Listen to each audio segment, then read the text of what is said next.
दोस्तों, आज का सवाल आया है कि पारिक फ्लेक्सी कैप फंड में एसआईपी लमसम दोनों बंद हो जाएंगे तो हम इन्वेस्ट कैसे करेंगे। तो इस कंफ्यूजन को दूर करने के लिए सेबी को इस नए प्रपोजल को जरा ध्यान से सुनिए और समझिए।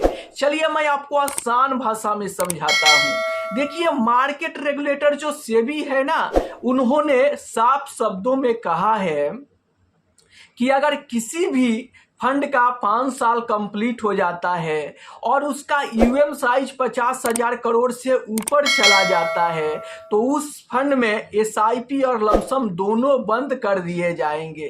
अब यहीं तक के न्यूज को सुनकर बहुत सारे इन्वेस्टर के दिमाग में ये कंफ्यूजन होने लगा है कि अगर एसआईपी लमसम बंद हो जाएंगे तो हम इन्वेस्ट कैसे करेंगे। लेकिन आप आगे की भी तो बात सुनो कि सेबी यहाँ पर क्या कहना चाहती है।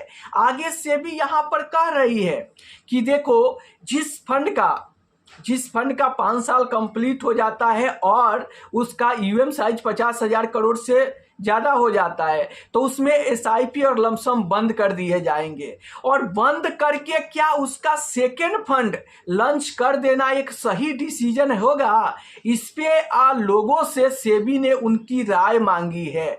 आप भी चाहो तो अपनी राय सेबी को 8 अगस्त तक ले सेबी के वेबसाइट पर जाकर आप दे सकते हैं। सेबी को ऐसा लगता है कि इसको करने से फंड मैनेजर को भी फायदा होंगे और इन्वेस्टर को भी फायदा होंगे। देखो, इससे फंड मैनेजर को क्या फायदा होंगे। किसी भी फंड का जब यूएम साइज बड़ा हो जाता है तो उसको मैनेज करने में फंड मैनेजर को काफी दिक्कत परेशानी आती है, जिससे वो अगर यहाँ पर उस फंड में इनफ्लो बंद कर देती है, एसआईपी लमसम बंद कर देती है और उसका सेकेंड फंड लॉन्च करती है तो वहाँ पे फंड मैनेजर छोटे फंड को आसानी से मैनेज करेंगे। तो ये फंड मैनेजर को लिए फायदे का सौदा हो सकता है। अब इससे इन्वेस्टर को भी फायदा है। अब इससे इन्वेस्टर को क्या फायदा है। देखो, बहुत सारे ऐसे फंड हैं जहाँ पे लमसम इन्वेस्टमेंट बंद करके रखा गया है। जैसे कि मैं Nippon India small cap fund की ही बात करूँ तो यहाँ पे लमसम इन्वेस्टमेंट बंद कर दिया गया है। अब जो बड़े इन्वेस्टर है जो एक शॉट में यहाँ पर 1 लाख 2 लाख रुपए लमसम इन्वेस्टमेंट करना चाहते हैं तो वो नहीं कर पा रहे हैं, क्योंकि Nippon India small cap fund में 50,000 रुपए तक की एसआईपी पर लिमिट है। तो एसआईपी के जरिए ही आप 50,000 रुपए तक इन्वेस्ट कर सकते हैं। अगर कोई बड़ा इन्वेस्टर वहां पर 1 लाख 2 लाख रुपया इन्वेस्ट करना चाहता है तो वो नहीं कर पा रहा है। इसीलिए अगर सेबी इस नियम को लागू करती है तो इन्वेस्टर के लिए भी ये फायदे का सौदा होगा कि जो बड़े इन्वेस्टर है और 1 लाख रुपए 2 लाख रुपए वो लमसम के जरिए इन्वेस्ट करना चाहते हैं तो वो आसानी से इन्वेस्ट कर पाएंगे। तो इससे फंड मैनेजर को भी फायदा है और इन्वेस्टर को भी फायदा है। और सिर्फ कैसे फंड को यहाँ पर सेबी एसआईपी और लमसम बंद करने के बारे में बात कर रही है, जिसका यूएम साइज काफी बड़ा हो चुका है, यानी 50,000 करोड़ से ऊपर हो चुका है। तो अगर मैं स्मॉल कैप कैटेगरी की बात करूँ तो Nippon India small cap fund है जिसका यूएम साइज 50,000 करोड़ से ज्यादा हो गया है। तो यहाँ पर तो लमसम इन्वेस्टमेंट पहले से ही बंद है, एसआईपी भी बंद करके सेबी, और इसका जो सेकंड फंड लॉन्च करेगी वहां पर इन्वेस्टर आसानी से एसआईपी भी कर सकते हैं और लमसम भी कर सकते हैं। ऐसा नहीं है कि सेबी एसआईपी और लमसम को बंद करके और छोड़ देगी तो फिर इन्वेस्टर इन्वेस्ट कैसे करेंगे।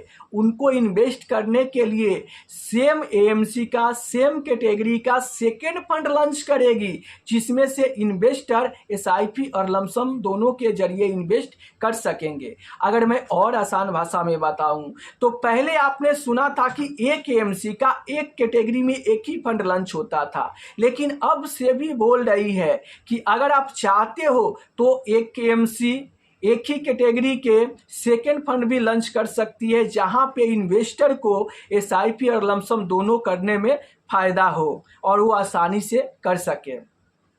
तो ये निप्पॉन इंडिया स्मॉल कैप में आ जाते हैं जिसका यूएम साइज बड़ा है।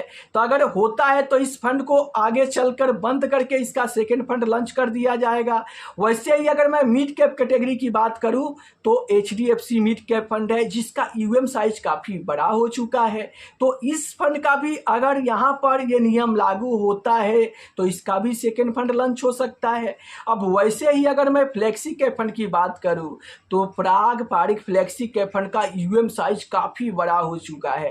तो इस फंड में तो लमसम इन्वेस्टमेंट और SIP दोनों ओपन है, लेकिन फंड मैनेजर को दिक्कत हो रहा है क्योंकि इसका यूएम साइज काफ़ी बड़ा हो चुका है।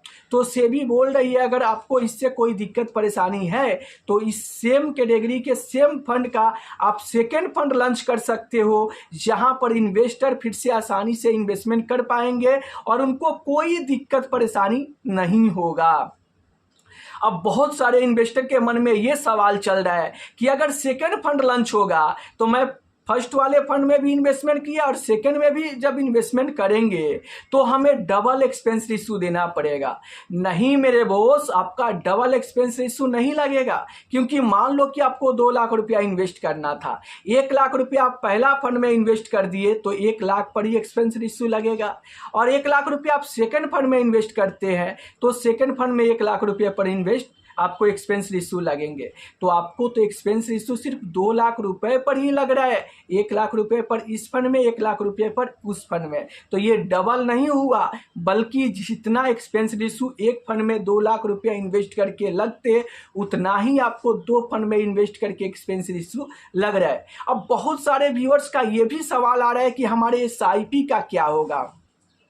तो देखो, मैं आपको जैसे कि पहले भी वीडियो में बताया कि अभी ये नियम लागू नहीं हुआ है, अभी सिर्फ इस पे सेबी ने लोगों से उनकी राय मांगी है कि इसको करने से क्या किया जाए, इसको किया जाए या आप लोगों की क्या राय है। 8 अगस्त तक आप अपनी राय दो। तो जैसे लोगों ने अपना राय देंगे उसके बाद लोगों की राय पर विचार करेगी सेबी, और अगर ज़्यादा पॉजिटिव खबर आता है, ज़्यादा लोगों की राय हाँ होती है तो सेबी इसको परमिशन दे देगी कि सेम AMC सेम कैटेगरी का सेकेंड फंड लॉन्च कर सकेगी, जिससे इन्वेस्टर SIP और लमसम भी आसानी से कर पाएंगे और फंड मैनेजर भी उस कम UM वाले फंड को आसानी से मैनेज करके इन्वेस्टर को बेहतर रिटर्न निकाल के दे पाएंगे। तो आपकी क्या राय है इस वीडियो को लेकर, आप अपनी राय कमेंट बॉक्स में जरूर देना कि अगर इस नियम को सेबी आगे लागू करती है